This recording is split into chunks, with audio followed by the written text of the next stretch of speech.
Cette semaine, c'est notamment la découverte du corps sans vie de Simon Gauthier dans le sud de l'Italie qui a marqué les esprits. Le randonneur français a été retrouvé mort 9 jours après avoir appelé les secours alors qu'il venait de chuter dans un ravin. L'autopsie a montré qu'il serait mort rapidement après la rupture d'une artère fémorale.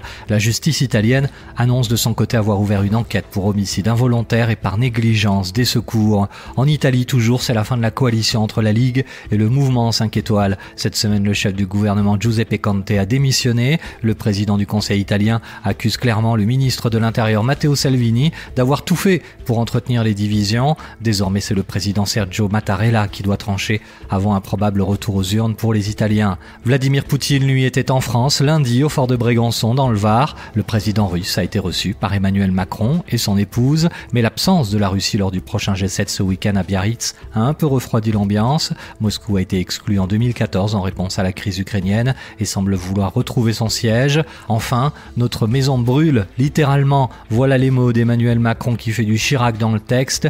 Jeudi, le président français a évoqué les incendies qui dévastent la forêt amazonienne depuis plusieurs mois. Le chef de l'État parle même d'une crise internationale sur Twitter et appelle les dirigeants du G7 à en parler lors du sommet de ce week-end à Biarritz.